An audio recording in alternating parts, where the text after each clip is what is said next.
I'm an architect. Rahul Dalvi is my name. And I'm the founding member of our firm called Dalvi Associates, which me and my wife, Swapnil Dalvi, uh, gave birth to 94. So probably 31 years, 94, 96 probably. So around 30 years of practice. Based in Baroda and handling projects pan-India. So we do a lot of educational institutes as well as private residences, and it's a mixed bag for sports complexes and stadiums, and so everything that comes as part of the design, including furniture design. So that's what we are. In the firm, you have yourself and also your wife is also she's interiors. Is that right? Yeah. How does that work? Oh, that works. That's a good question. This is only one side of the story. We need to ask her. Yeah. Tomorrow she can come. Yeah, absolutely. So, as much as we try not to get the project on the dining table, it often does. So the equation that happens in the office does go home. But there are lines which are drawn. So it's very clear that my architecture, seizes somewhere and the interior takes over. Yeah. And then at the planning stage, she's always a part of it when we are doing the architecture. So later on, there is no blame game that, you didn't ask me kind of thing. Right. But it's been like, what, 30 years now. So That's great. the initial 5-6 years is where you set your rules and those parameters are kind of set, just like a partnership would. Yeah. Yes. So after that, it becomes very professional in a way. Yeah. But at the end of the day, we always put the project in the forefront. Like whatever we are doing is for the betterment of the project. So the egos don't come in there. No. Yeah. It's only the viewpoint that is right or wrong for that specific project and the client. So Yeah. And you have to fight against your ego as well. 100%. Because we all absolutely. that comes first and then you have to remove it. And as a husband, that the ego is always at the bottom also. And it takes care of that. But jokes apart, it's always for the betterment of the project, let me say. Yes. So, So an architect, correct me if I'm wrong, an architect is working for the project. He's not really working, he's not working for the builder. He's not 100% working for the client. His role is the sanctity of the design. You're working for the design. 100%. So, two aspects. The two aspects that I would say is that most of the time, the client is unaware what is right. Mm. Just like my son is not aware which field is good for him. If his 4 friends are saying that we are going in mechanical engineering, he will say, I want to do mechanical engineering. Yeah. The same happens with us. If I keep on listening to what Jamin has over here, that is good music for me.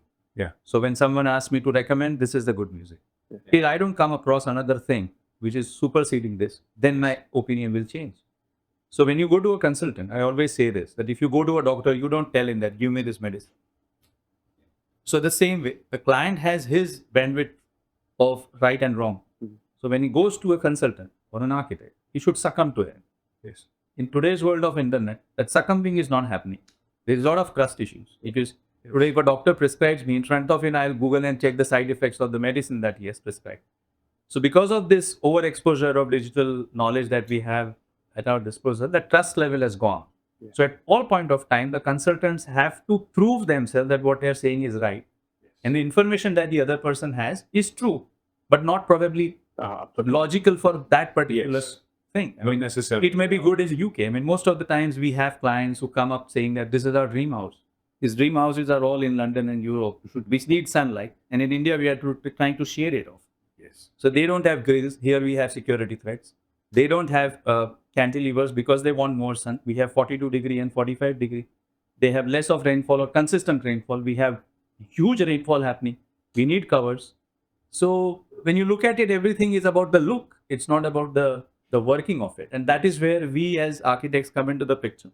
When I say we, means not as a community. I mean, I would say as a community, but it's very individualized. It depends upon the wisdom that you carry. So the present youngsters may take some time to get that wisdom.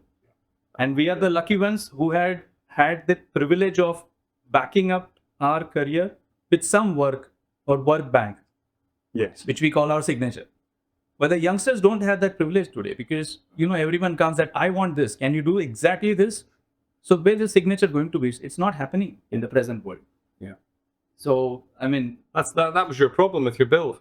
Is the client's expectations are A little knowledge is a bad thing. I would say that, sometimes that ignorance is a bliss is what is always said. Yeah. If you're ignorant, you're the best. So my best of the clients are the ones who are from the metros, Yes. who don't have time. Yeah. Just The most difficult client is the one in Baroda. He is extremely well educated and has a lot of time at his disposal because our travel times are very short. Like I started from my office at 5:40 and in 20 minutes in the traffic I am here and I've traveled some 7 kilometers.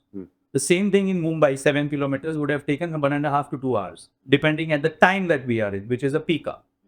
So they don't have time. So when they don't have time, they don't budge into your role. So when I talk to a Baroda client, if I'm convincing a Baroda client, the Mumbai Delhi clients are a cakewalk for me because they leave everything on the consultant. You do. I mean, you are the right person. Just tell me the budget and the timeline. You shouldn't violate the timeline. For them, timeline is the biggest thing. Right. More than the budget? Of course. Yeah. Okay. I think so at some point of time, yes. Yeah. Yes. So we were visiting an interior design shop, very high end in Mumbai, and he was saying how things have changed. Again, a little knowledge can be a bad thing, right? So clients now, rather than coming in, and these are clients who are not without funds, right? Where maybe in the past he would come in and say, okay, this is the home, this is the space I want to furnish, and would kind of leave to a degree the design to them, and the choosing the color scheme and materials and things. Now they're coming in with a Pinterest board, so they kind of think they know what they want, but a lot of this doesn't exist, or it's AI generated images, and they're saying, I want this. I'm literally saying, I want this wallpaper, and he's saying this wallpaper doesn't exist. Yeah, right. So it just it's made his work just so much more difficult because the client is educated, allegedly educated, but his source material doesn't really exist. Yeah, right. And I guess that's the same thing. You're showing, as you say, you're showing people. So our place was not a very Scottish looking place, right? It's if you're designing a house in Scotland, a lot of people will use stone, or they'll make it kind of like kind of barn conversion, or kind of like a croft or a cottage or something like that. Ours looks more like it should be in maybe California or maybe in Palma, Mallorca or somewhere like this, 2-story flat. But I guess clients are they have too many of their own ideas now, and maybe they don't leave it to the professionals in the way that they did in the past. Well, it was difficult, and not just with the internet, but AI brings this whole dimension of kind of fake knowledge. They can even take your designs and modify them and send them back to you. Absolutely. Which was never possible until about a year ago. So now the paradigm shift is that everyone is not liking anxiety or not liking suspense. Yeah. We want everything. What is going to happen tomorrow? I need to know it now. Yes. Our patience level has gone. Yeah. So earlier you call up someone and say that if he is not there at home, ask him once he comes back to give me a call, or we will talk tomorrow. Yeah. So today, if someone doesn't answer your phone, the person is replaced. There is no patience. Yeah. So the same has happened to all industry. So you don't want suspense. You are not giving your shirt for tailoring. You are buying ready-made clothes. Yeah. Because you are not relying on the tailor as to what he will do, whether it will suit me or not. So it's becoming something that you want, and then so there is no suspense left. As architects, we used to make models. We still make models. But now no one wants to look at the models. They want final images of how the house is going to look. So once you're doing that, after the house is completed, you're trying to compare the image which the architect has given with the final product.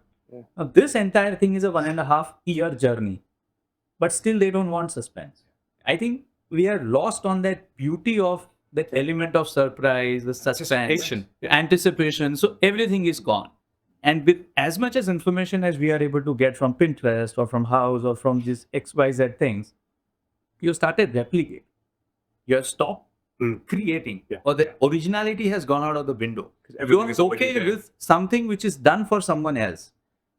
So just we as a firm, we have never replace the single corner table which we have designed in the last 30 years. Forget about going on Pinterest or taking something as taking something, and so this cut copy paste is something we have been extremely against. So even if someone is paying us hefty fees or we're giving free designs, every design that we do is original. So we don't repeat it. Right. And so we take some more time also, because it's not like a cut copy paste thing that we do. And we are very proud to say that all our designs are original, because today, if you look at the cataloging that we have, we would have designed something like 150, 200 corner tables, 300 center tables. Wow. So because we are not repeating it. Yeah. But this internet is spoiling the fun of having something original. Yeah. And that's the biggest negative which people are glorifying. You know, to get a Pinterest house is a glorification. It shouldn't be. Yeah. You are actually using someone else's originality, I would say. It removes your magic. It removes the speciality that you bring to the client. Because they now think they have it. Absolutely. As it's something that you can own of your own and nobody else has it. That should be the biggest. That's part of why you do it. Yes. Exactly. As a you should work look out about it. That, you know, Yeah. this is something for me. And Yeah, building a house on a reasonably grand scale doesn't make a lot of sense financially. Oh, for all sorts of reasons, it doesn't make sense. It's illogical a little bit. But what you get at the end is an original one-off. Absolutely. And if you're not getting that, then why are you doing it? so true. And at the same time, I mean, I always say this, that in India, everyone is privileged to hire an architect. Yeah. Oh, yes. I mean, you go to US and you want to hire an architect, the fees are like a bomb. So only a privileged few can, hire an architect. The rest you have to have this 1, 2, 3, 4 houses which the developer has already made, and you can choose one out of them. I mean, one would be a couple of lakhs, other would be $3 lakh or something like that. But here, even a small pawn shop can be designed by an architect. Yes. Like a pawn shop is like a small hawker area, also can be designed by an architect, and it will still be affordable. Yeah. So when you can have that privilege of designers at your disposal, I think you should look at the originality part. I mean, Yeah. here we are again going back into doing something that is already done. So And are you seeing with your employees, with young architects and designers coming through, are you seeing a big difference because they've grown up in this, in the AI world, in the instant world? So what's the difference between you at that age and them at that age? But this would again be a half an hour story. Because of the fact that, we have grown up, we are privileged, we all. Rather in India, we are more privileged to have been from a drafting board generation. And we have seen the drafting board slowly getting eliminated and computers coming in. Like all our 5 years, all investment that we required was done in the first year of architecture, which was a drafting board, a parallel, and a set square, a set of pencils, and a set of points. That is all that was required for an architect. Yeah. Because you were drawing it yourself. And then by the time we graduated, AutoCAD came in, the 386 machine came in, 486 happened, then slowly this Intel came in. And then we saw the drafting boards from an office getting reduced and the computers taking over. So our generation actually saw that. But when you actually draw it yourself, the sense of scale is phenomenal. Because in a computer, a larger design can be shrunken and you can blow a smaller design also. So your sense of scale goes away. Till it doesn't actually get onto the execution. So here when we used to draft a 9-inch wall in a scale of 8, it used to be a judgment and it to exactly be correction, because you were doing it yourself and you were doing it day in, day out. Yeah. Production was slow, but it is as good as comparing clicking with an SLR film and a digital camera. Yeah. When you're clicking and there are only 36 pictures that you can click, every picture is important, and you will wait for the right composition, the right light, everything, and then the shot goes perfect. Yes. Now what do? You click 100. Yeah. And then you start selecting, Later. which you never select. Yeah. So you don't need to be so considered. Absolutely. So here it is becoming so frugal, I would say, that seriousness, the sincerity which was there is like now it's very, it's at your disposal. So It's a disappointment. It must be a disappointment for you to see this after a career.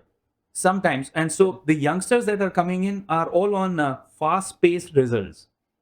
So again, the sense of sketch, the sketching has gone away. When I ask a lot of, I wouldn't say all. My office has a good privilege of having good people who can sketch, who can imagine, or if they can't, then at least we make sure that they have imaginative powers developed by the time they are with us.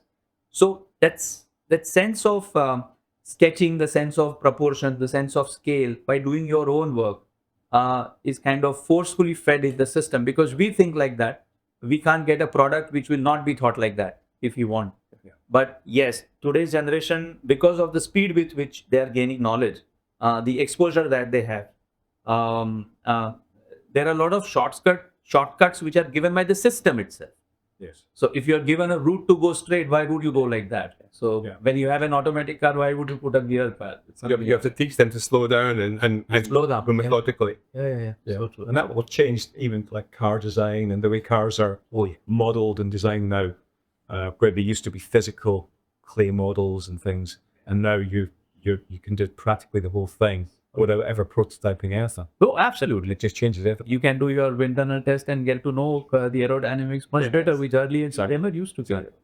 We've learned a lot about the Indian market for audio here. You handle some international projects. You've worked in Dubai as well. Have you? Yes, I had. How does it vary? So international clients versus Indian client. Can you give us some knowledge on how the Indian client differs from international clients? Well, the international client also happened to be in India. So they're Indians doing international projects. Yeah. So the international client happened to be an Indian who was there. So the mindset was not so different. So it was not that difficult, I would say. But yes, I mean, every international area has its own genre and its own equation. So rather than him fitting in, we had to fit into that kind of a requirement. Of course, you got to learn about the territory and absolutely. Now here, what happens is that most of the times it is work done on site, and internationally the work never happens on site. It happens in the factories, and the fit outs come and they get fitted. So the whole thought process of working in a fit out, which is now becoming an industry in India itself now. Right. So, but still, as much as I see in India, still work happens on site. So there are a lot of on-site decisions which come into the picture, which internationally have to be, thought out on a computer, simulated, and then it goes as a fit out. So probably the fit out happens in 2 days. By here, it is going on for a month, and you are able to take decisions there and there itself. While there, everything happens off the site. So as far as AV work, at what point in your 30+ year career did AV become kind of central to what you're doing? When did you have to start to think about it? Because I guess 30 years ago it wasn't. Golly, it was not. So it was a very good point, because the first time we kind of appointed a acoustic consultant and a sound engineer in a residential project was again for a client from Muscat. So who happened to make his own place in Pune, and we were the architects. And then the kind of upscaled music systems that they were looking at, they were looking at some high-end electromagnetic speakers from Martin Logan and stuff. So yeah, something like that. But I'm talking about at least say 20 years ago, 15 to 20 years ago. So at that point of time, we suddenly got introduced to that range, because then we went shopping in Dubai, we went in Muscat, we understood their system, what was already there with them, and that was the beginning, I would say, for us. And at the same time, in India also, this concept of home theaters was building up. Till that point of time, it never used to be. It used to be, a stereo speaker system. Yeah. It was never a dedicated home theater, I would say. it was never part of the house. It was after the house. It was after the house. Oh yeah. Now lately we are seeing that from this dedicated theater, it's again now slowly converting into a lounge, wherein we have designed so many dedicated theaters, home theaters, I will say. But lately I'm seeing a change because of the people who had dedicated theaters could not use it to an optimal level. Right. So by the word of mouth, their friend, their friends, their friends. Now it is like, if we have a dedicated theater, probably it will be used very less. So let's have a lounge which also has a theater, has a poker game table, has, a sitting space. So it becomes like more like a big hall.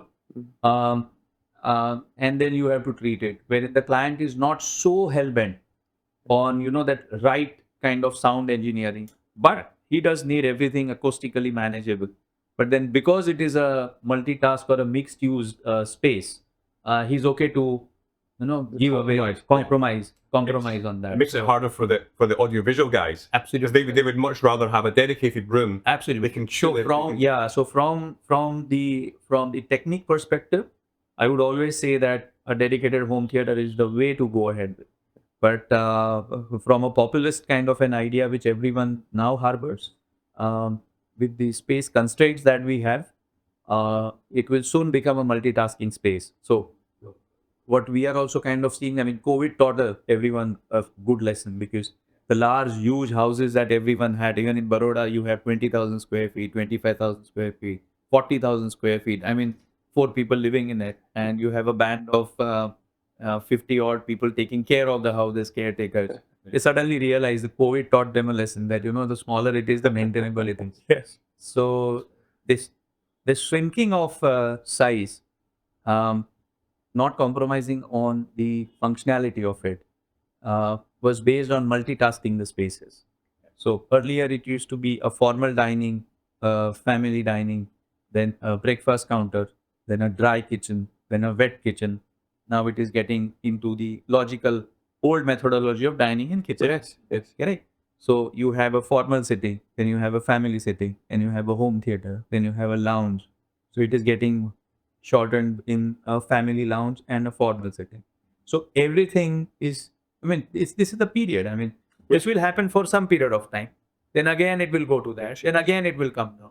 So before COVID, the individual residences had nearly kind of reduced. I would, when I'm saying this, I'm talking about Baroda, which you can take it as an example. So the individual residences, which were very good in sales earlier, had reduced, and condominiums had started. That is, apartments had started, which is still there. COVID happened, and then people felt that staying away from each other is going to be better because this is going to relapse again and again, as what I mentioned. So suddenly the independent houses again got up on a rise. So you never know where the trend is going to change. Yeah. But now those houses have started shrinking because the real estate prices have started going up. Because the land is becoming expensive anywhere, not just in India, I mean anywhere. And India now, with the flourishing market that we have in India, the affordability has increased. So people are buying more. So the rates are more. So the spaces are shrinking, kind of thing.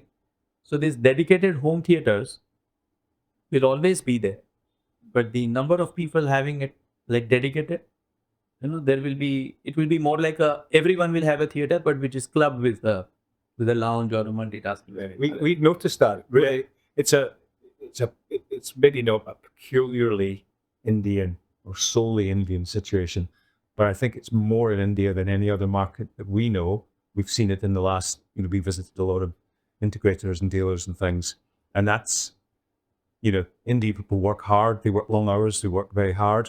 Family is a big thing.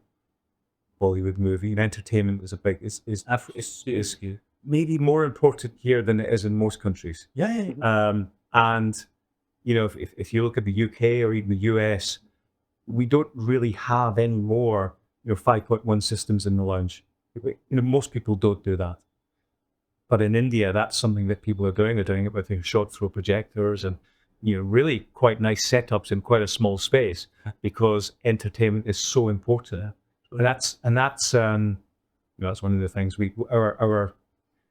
our speaker products, because of their size and their kind of decor friendly. We're seeing a lot of our products used in scenarios like that. So that's been the things that they're kind of shocked me this week. We've seen a lot of rectangular, dedicated, very cool theater rooms. Yeah. but we've seen just as many mixed-use space, family situations where there's a fighter and there's some projectors in quite a small, in a space like this. Yeah. I wonder if it's also linked. Now we have so many distractions. The children have screens in their hands the whole time, and you want to bring everyone together because naturally we all go to our own places and we all sit on our phones. And it's a societal problem now. Yeah. But I imagine trying to make more use of the one space will encourage the family to come together. Yeah, absolutely. So if you take 10 residential projects, how many of them will AV be a consideration? And would you say? All done. All of them now, yeah. Really? Okay. All done. So in all the projects which we are even currently working, I don't see a single project which doesn't have a mixed use area, wherein there is a screen, a dedicated screen, either a short throw or a large screen, but they all have properly designed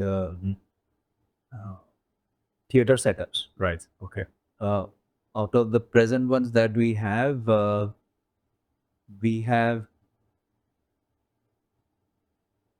2 at least which are dedicated theaters coming up. Right, okay. Absolute dedicated theaters. The one thing that is added to the theater these days is a bar. Yes, we've seen this. Though it's a prohibited area, but still and the bar is there. And the theaters, as much as you would say about entertainment, it's also about community bonding space. So when I say community bonding, we have a cricket match, and then 5 friends will get together, like it is for FIFA or something like that. Yeah. And then you see it on that last screen. You have drinks going on. So that is one way of getting together in the community space. So theaters are not only seen for Bollywood films or English ads or Hollywood films, but also for this cricket match. Everyone went six. Yeah, went six.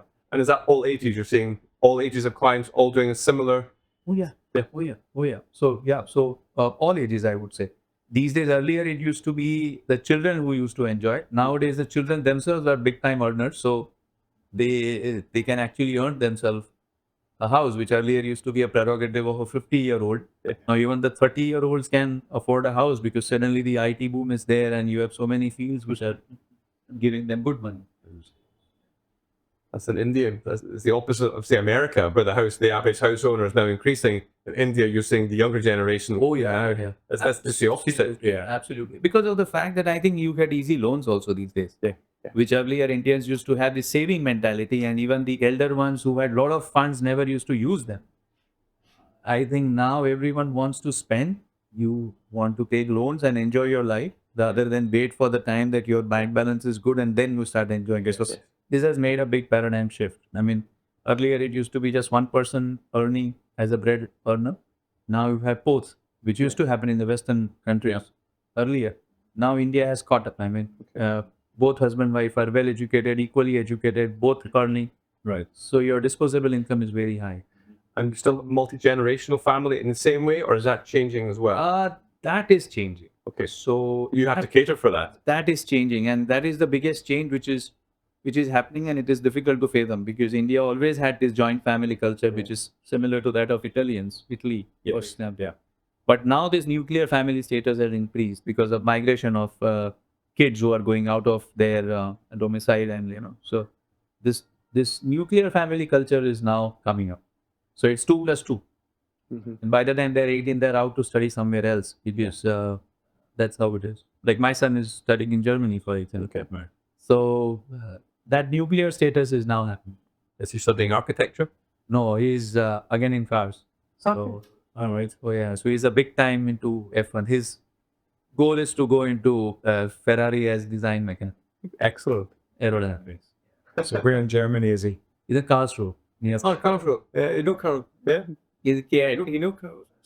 We've had some nice in Carl. We've had some. Yeah. Had some very quiet nights as well. I haven't been there. Everything goes. For his dormitory, the Black Forest is seen. Yes. I don't think he's going to get up to too much trouble in Karlsruhe. Everything closes at like 9 p.m. Oh yeah. No distractions. Yeah. Right now it's something like I think 0 degree -2 or something. Yeah. Like Scotland. Yeah. But it's a nice place. Obviously, there's different ways to do AV. There's invisible There's statement. I guess that's maybe based more on the client. Our products are kind of somewhere in the middle. They're a quiet statement. We can blend in or we can pop, but they tend to be relatively small products. There are lots of mounting options, more blah blah blah. But I guess it does depend on the client. Maybe is the architect deciding, or is it the interior designer, or is it the client that's deciding whether a speaker is visible or invisible? The thing is, it depends upon the exposure level of the client. Yes. Most of the time, the client succumbs to an architect's taste. So I would say that if he's a well-read, well-exposed client, and the client has his own statistics. I mean, if he's a well-exposed in terms of he has moved around, he knows what is good music, XYZ things. He's very much into music. He has his own playlist and a specific kind of song or a playlist or a whether he's listening to Bryan Adams or Led Zepp or whoever or Scorpions or the melodious kind of jazz or something. That person has his own taste. Yeah. By the time he decides to have his own home, and if he's really into music, then we give him the onus of coming up with his options. Right. In terms of the decor, it is something that we normally would recommend, that whether we want the speakers to be seen or not. But at personal level, we love the speakers to be seen. I don't like the speakers to be hidden because I think that if I am speaking, I should be seeing. Yeah. Okay. Rather than me going on a background and you doing a lip sync for me. So, but at the same time, depending upon how much of space we have, I mean, if I have a space which is going to have a screen, like we finished a decently huge size house, not decently, a big size house, and suddenly in that formal living room, they wanted to convert it into a theater also. Also means when the formal living room, which is very sparingly used, not used much. So instead of changing the theater, I mean, instead of putting the theater things in a family setting, they felt let's do it in the formal because our formal is not used so much. Yeah. But the formal had two doors because this happened to be a Muslim family. So they had a door coming from the house and a door coming from the foyer. And the screen could only come in that area.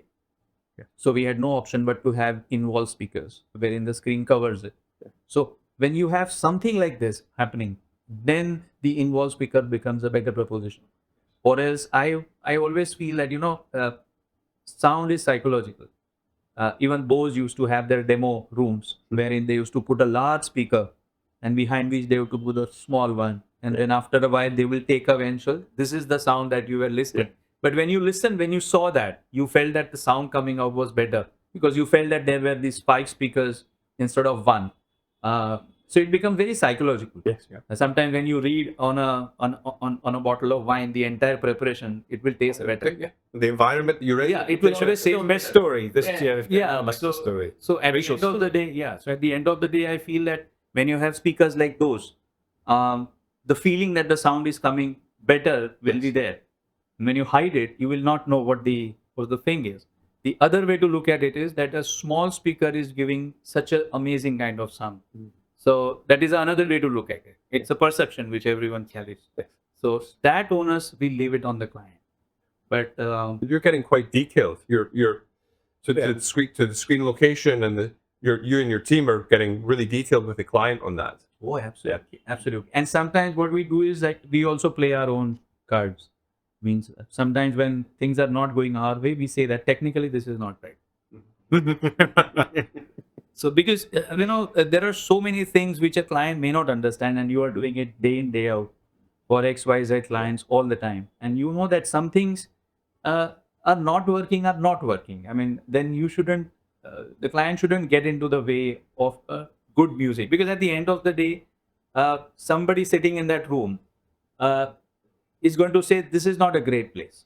You may not know why it is not a great place. It could be the music, it could be the ambience. So at the end of the day, our name is at stake because we are the ones who have created that. And we are not there to say that it was not our fault, it was the client's fault. You've got to stop a project. Yeah, so we kind of say that it's not technical, we will not allow this, just believe in us. Yeah. And once it's done, everything is fine. I mean, till you don't put a Sony and Samsung next to each other, you don't really know which color is better. Yes. So you just keep on seeing a television of Samsung and you think this is the best television. Yes, so it's something like that.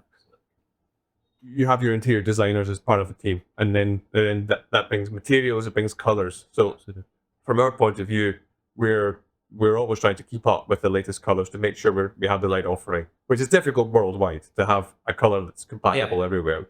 So every year we're looking at what we should bring out and maybe what we should remove from the range. From a color point of view, what are you seeing? What are the trends you're seeing? What are the clients asking for? Do you have any insight to help us on that? So there are two ways to look at it. I always see the color vis-a-vis that of the age of the end user. Yes. So if I look at an interiors, I can say whether the architect did justice to it only if I know what is the age of the end user, what is the background of an end user. If I have a very busy industrialist at a very decent age, then I don't think he will appreciate colors. When you have call center guys, husband wife, young 28 30 year, you can't give them grays, they will need color. So if you ask me personally, I think so the volatility of color, I mean this color should not be there in the house, because house is a place to retire to, not a place to get and that is the biggest mistake most of us are doing these days, because what you see, what enchants you is the color. Yes. In the first shot, in Pinterest, what looks good is 80% of the times the color, and that you try to replicate.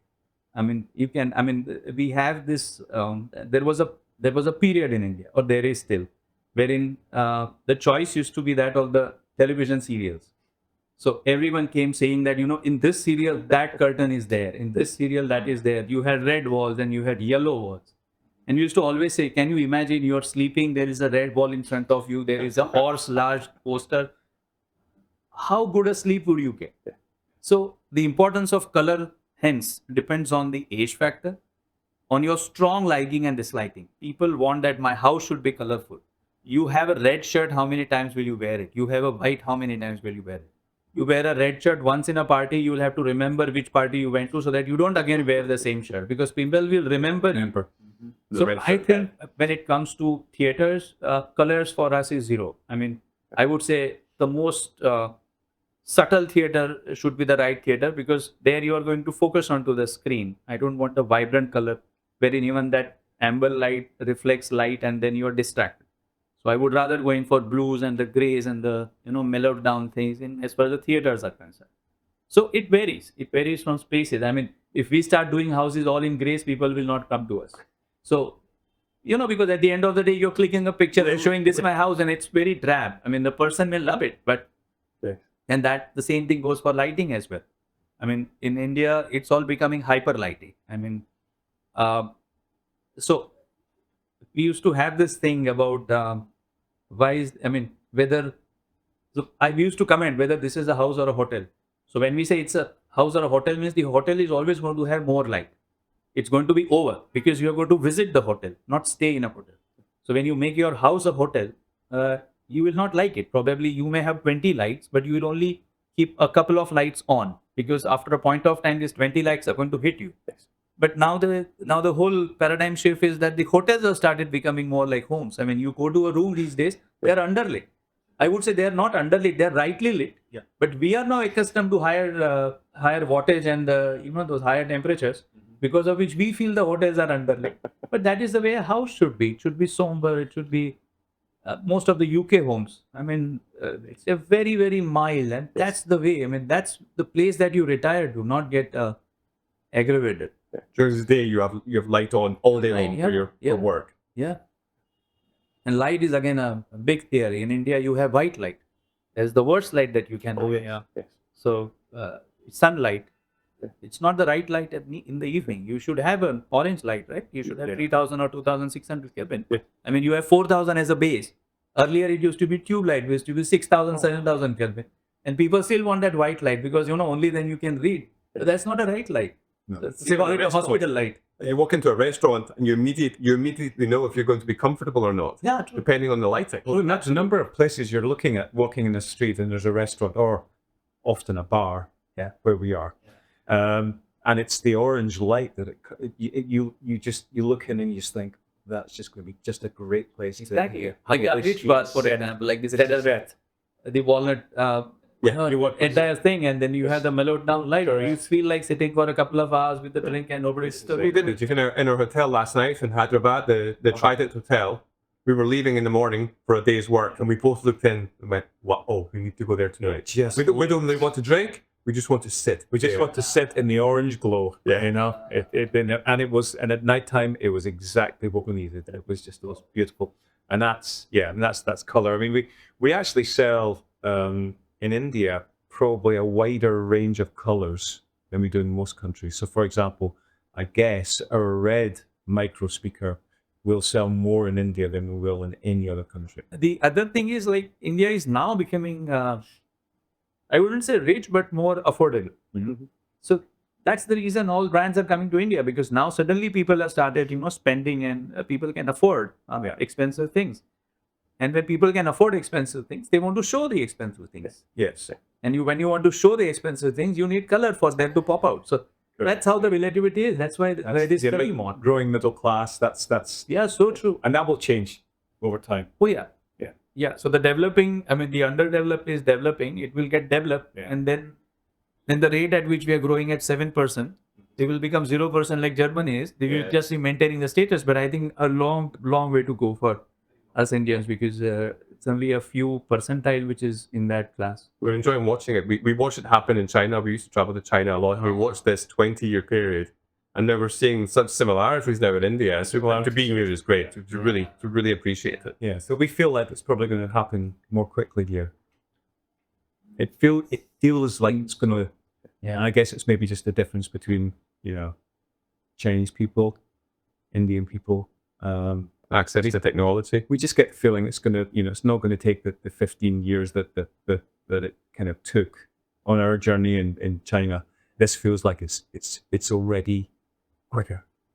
The change is happening. No, I agree with you. I think because of the technology also. Yeah. And because it's an open market, unlike China. China was always a closed market. Yes. And culturally both are very strong. But Indians are more, open to accepting Western ideas much faster. I think, but Indians are itinerant. They're like Scottish people used to be and Irish people, 100 years ago. They like to get out there into the world. I think there's a confidence. Indian people maybe have confidence that was maybe denied Chinese people. Mm-hmm. Yeah. And I think that's the ingredient. It's just going to. I remember. Yeah. Yeah, it's going to be quick. It feels like it's going to be quick. Hopefully, we are able to retain our culture, because that's something. The Chinese, they've got the culture races in. We're seeing things here, and that was one of the things that happened in China. We were, if you look at Shenzhen, for example, standing at, we'd be standing with a cocktail on the 48th floor of some glass building, looking out over it, and we could have been anywhere. It didn't even look like China. They knocked all the Chinese things down, and built New York. Does it seem to happen here? Yeah. But I think the Indian, you guys you're so proud of everything from what you're watching on television to the food to the. Yeah. You seem to be Protecting your culture a little more. Yeah. But I think this period of India is very interesting, because suddenly the Indian has started feeling proud to be an Indian because of the acceptability that the world has shown towards Indians. Yes. There's suddenly this feeling of, you can go and say that I'm an Indian. Be yourself. It used to be like, I am from this, and now it's like becoming open. I mean, things of India are also accepted better. Yeah. Like, normally we accept what the Westerners accept. Yes. I mean, we always had yoga, but till Madonna didn't do it, we didn't do it.